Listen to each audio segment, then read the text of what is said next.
Esta é a Rede Sun Life de televisão.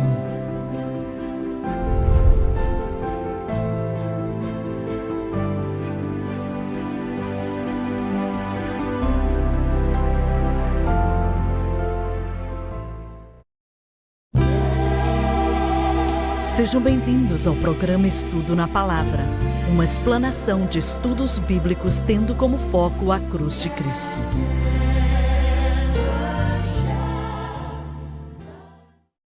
Bem-vindo hoje ao Estudo na Palavra. Eu sou o evangelista Jimmy Swaggart com Lauren Larson, Dr. David Watts, Dr. Don Paul Gray, John Rosenstern e Josh Rosenstern também. E agradecemos a Deus por isso. Pode continuar, Lauren. Romanos capítulo 1, versículo 29. Estando cheios de toda iniquidade, fornicação, malícia, avareza e maldades, cheios de inveja, homicídios, contendas, enganos e malignidades, sendo murmuradores, caluniadores, aborrecedores de Deus, injuriadores, soberbos, altivos, inventores de males, desobedientes aos pais, nécios, infiéis nos contratos, sem afeição natural, irreconciliáveis, sem misericórdia. Essas coisas listadas aqui vêm como resultado de rejeitar a Deus e é a razão por todo o sofrimento no mundo.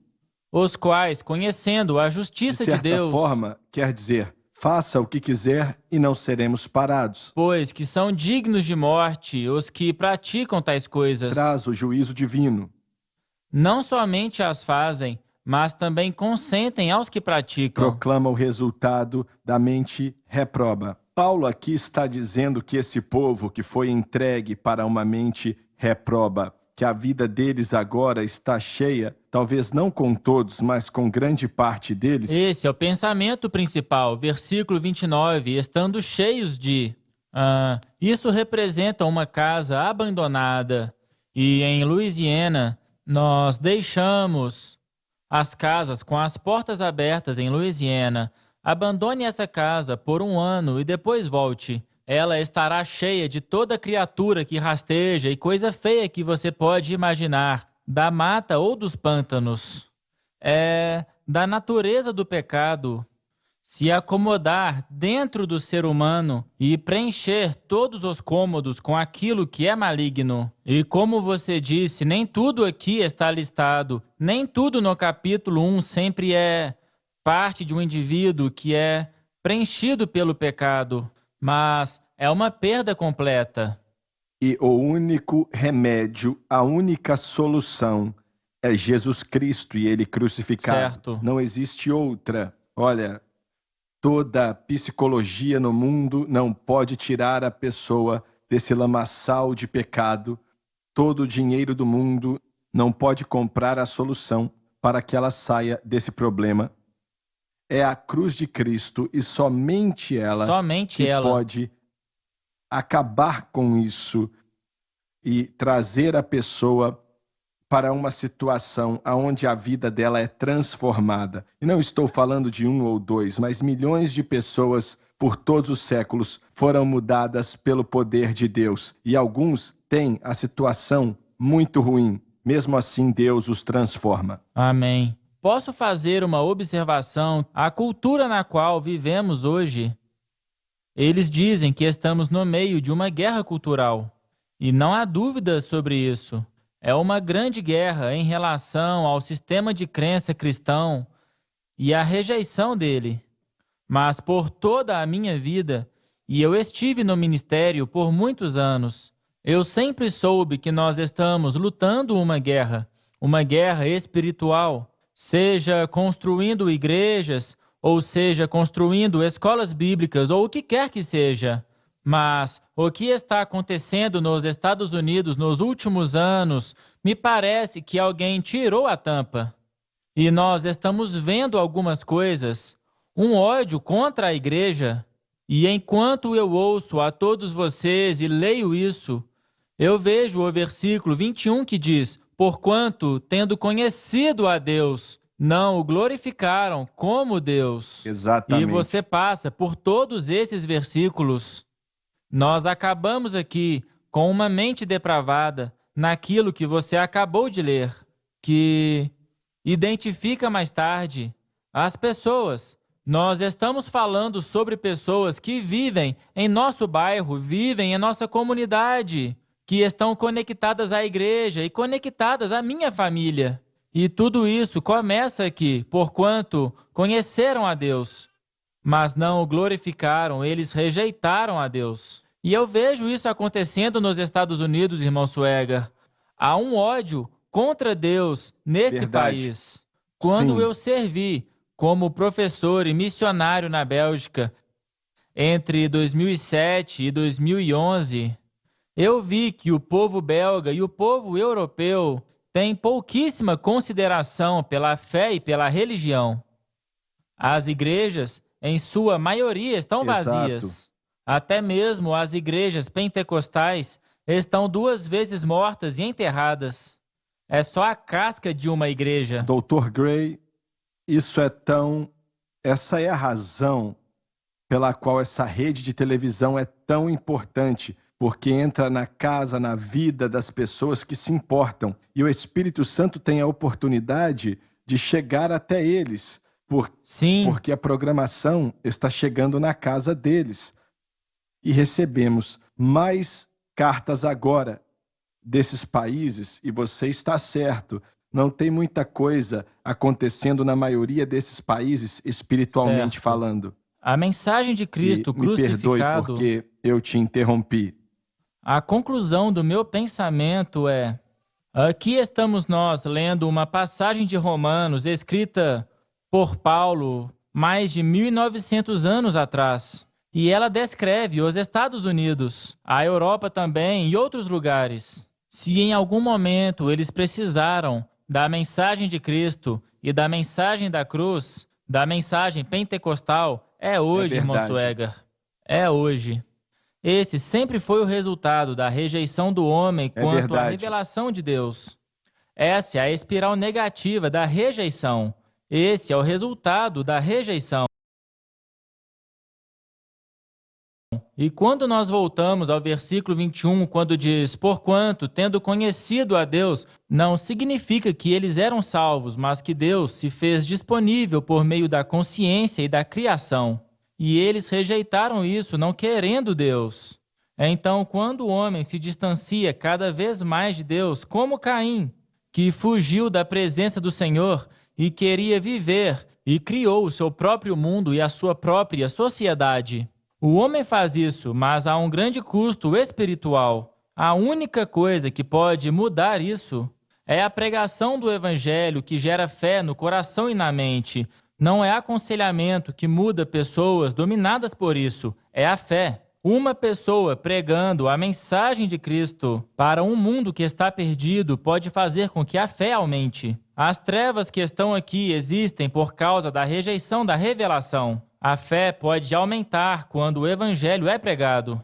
Esse comentarista diz que é isso que acontece quando o homem abandona o conhecimento de Deus. O estado da sociedade reflete o julgamento de Deus. Foi isso que o irmão Larson disse, eles abandonaram o conhecimento de Deus. E o que você faz quando alguns dos próprios pastores rejeitam a Deus? Isso será cada vez mais frequente, o fim dos tempos é cheio disso.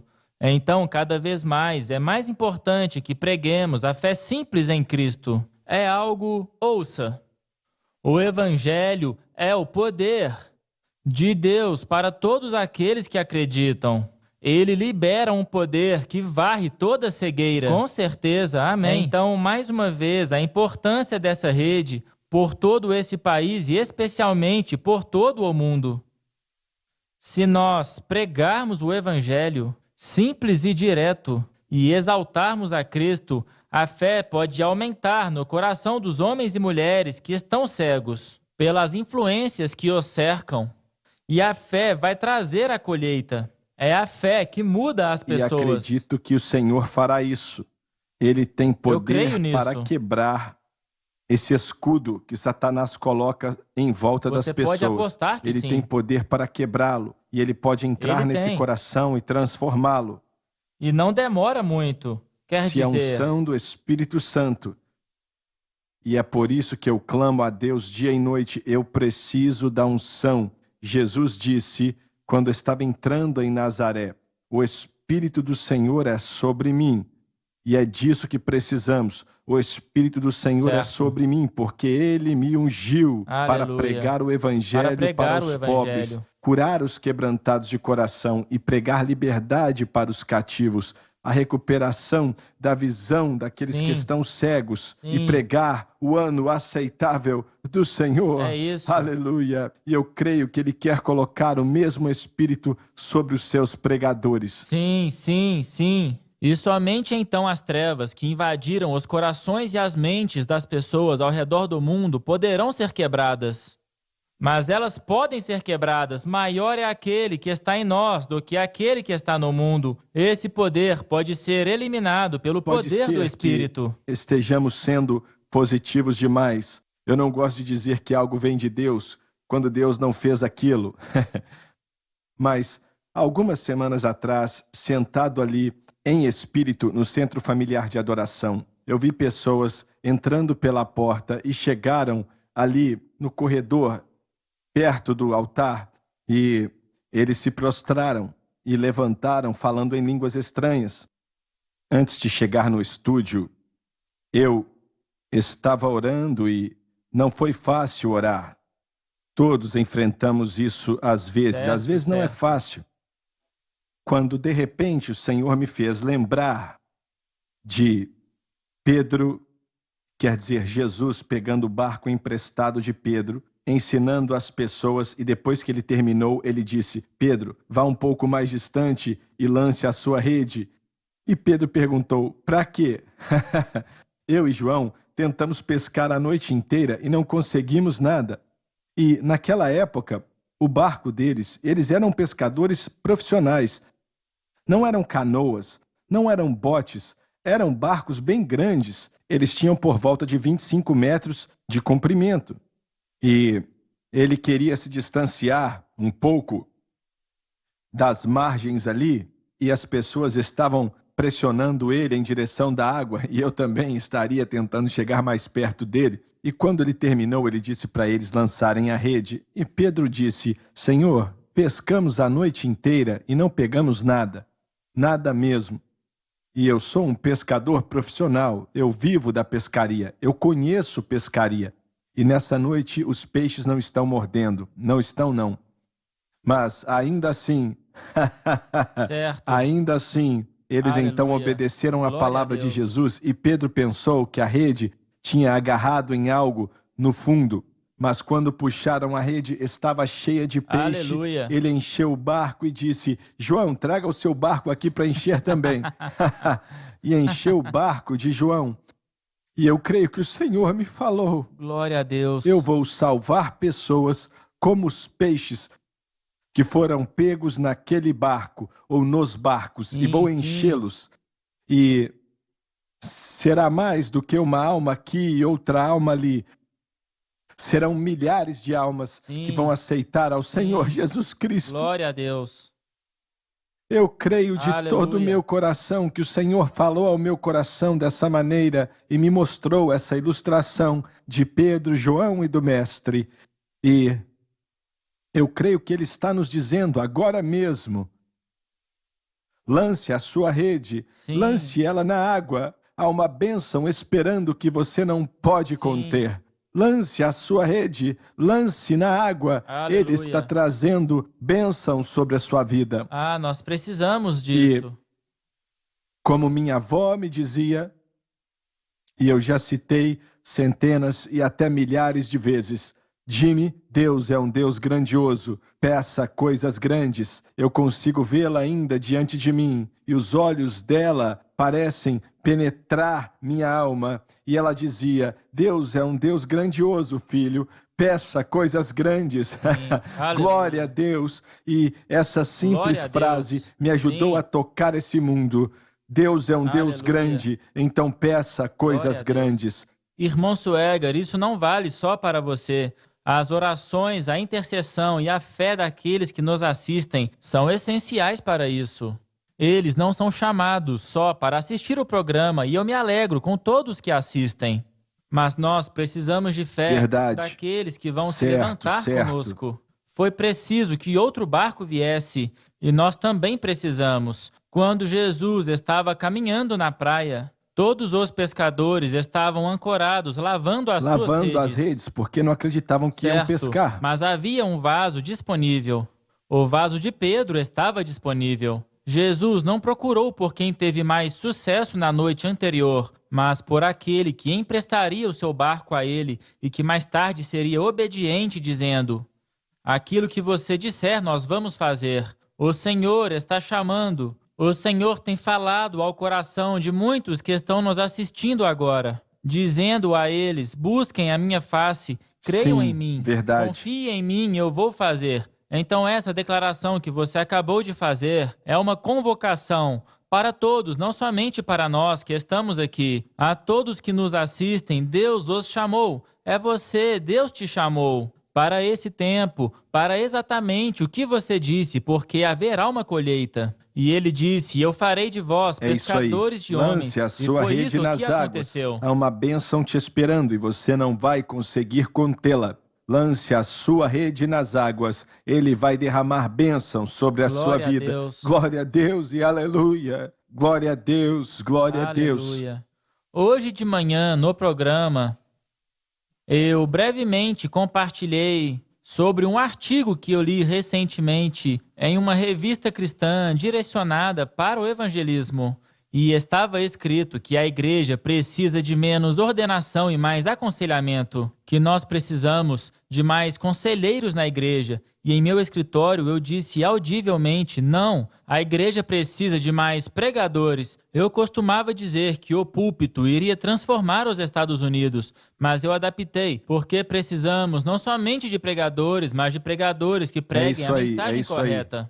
Pregadores que preguem a mensagem da cruz. É isso que vai transformar os Estados Unidos e transformar Verdade. os corações e as mentes. E, pessoalmente, eu acredito que é por isso que Deus continua a aumentar o alcance dessa rede, por causa da pregação da mensagem da cruz, que é o que vai transformar o mundo. Essa ênfase no aconselhamento tem se tornado algo muito preocupante para mim. Quantos cristãos têm buscado aconselhamento ao invés de buscar o Senhor por coisas específicas, seja por ansiedade, depressão ou o que quer que seja? E o fato de nós, você sabe, não estamos apontando as pessoas para a fonte correta que realmente vai mudar as suas vidas. Esse é o problema. A maioria dos cristãos pensam que aconselhamento é bom, mas está desviando eles. Não são todos, mas muitos estão se desviando. Warren Trotter certa vez disse: um pregador que por horas fica escutando uma historinha atrás da outra sobre adultério, sobre bebedeira e por aí vai, isso afeta esse pregador de uma forma que não é positiva, que não é boa. E ele disse: se você me escutar pregar 3 ou 4 vezes, você vai descobrir que vai chegar uma hora que o Senhor vai revelar sua necessidade É isso aí. através da minha pregação. Verdade. E Isso então, mesmo. você vai receber o que você precisa. Como você compartilhou no domingo pela manhã no Centro Familiar de Adoração, você falou sobre pregar todo o concílio de Deus. E é isso que nós fazemos, mas tudo o que pregamos é filtrado pela cruz, pela mensagem da cruz. É verdade. Quando se prega todo o concílio de Deus, você vai receber o que você precisa quando você ouve a pregação da palavra ungida por Deus. Dave, eu tenho um problema em entender, e eu sempre digo isso, mas é real, em entender a rejeição da cruz de Cristo. Não só de igrejas que são liberais, eu não tenho como esperar isso, mas aqueles que se dizem pentecostais. Talvez eles não dizem nada sobre isso, mas apenas ignoram, como se não existisse. Entendeu? E já ouvi você mencionando que quando as pessoas perguntavam para você para onde você estava indo e você dizia para eles, e alguns, nem todos, mas alguns diziam: o que você está indo fazer lá? Sim, sim. Não é mesmo? Sim, e eles ainda perguntam, eles não entendem. Eu acho que existem aqueles que zombam e dizem: bem, não pode ser tão simples. mas eles não compreendem realmente. Eu acho que o conceito da cruz, no que diz respeito à santificação, é algo que eles não conseguem compreender, mas mesmo assim, pelos estudos que eu fiz, e eu já estou no ministério há 1 ano e meio, eu cheguei à conclusão que foi isso que Paulo ensinou. O que nós pregamos é o que Verdade. Paulo ensinou em Gálatas, Efésios, em Coríntios e assim por diante. Parte disso é uma rejeição contra o próprio ministério. Mas você sabe, o irmão Larson falou sobre isso antes. As pessoas querem se segurar naquilo que elas aprenderam antes. Quando você desafia as suas tradições, desafia os seus pensamentos, e isso não é algo que elas sempre É ouviram. difícil se livrar É disso. difícil largar, é difícil deixar com que isso se vá. Eu mesmo já estive nesse estado em minha própria vida, reavaliando coisas que eu aprendi ao longo dos anos e coisas que eu sabia que não eram bíblicas, mas que faziam parte da tradição. Coisas que não trazem a vitória que Deus tem para nós. Eu acho que, eventualmente, surpreendentemente, essas pessoas vão Verdade. compreender. E como eu te disse antes, eu não sou batista, mas fui a um seminário batista e fiz muitos amigos lá. E eles gostam muito dessa rede, e acreditam e estão interessados na mensagem da cruz. Que bom. Se os pentecostais não aceitarem, eu acredito que os batistas irão Eu aceitar. recebo mais cartas de pregadores batistas. Não são muitas, mas recebo mais do que recebo de Sim, pentecostais. E eu acredito, como você falou, que muitos deles vão encontrar a verdade. Eles irão, eu acredito que Eu sim. creio nisso. O irmão Larson realmente provocou meu pensamento. Nós não temos tempo para isso agora, mas a conexão da mensagem da cruz e o movimento pentecostal e o que essas coisas realmente significam, eu fiquei preso no aspecto da santificação da mensagem da cruz. O que a mensagem da cruz significa para o Pentecostes é algo que eu comecei a explorar e a estudar mais agora, recentemente, nos últimos meses, por causa desse programa. E eu estou ansioso para falarmos sobre isso ao avançarmos no texto. Muito bem, o nosso tempo acabou e eu quero te pedir, como a maioria aqui já faz, diga para outras pessoas sobre o nosso canal, e sei que muitos aqui já fazem isso e fico muito agradecido. Pode fazer a diferença entre a pessoa vencer e perder, e até mesmo em sua vida. Então, aproveite daquilo que o Senhor está fazendo e, por favor, convide outras pessoas para nos assistir. E acho que alguns vão rir de você, mas outros vão te agradecer. Te amamos e Deus te abençoe.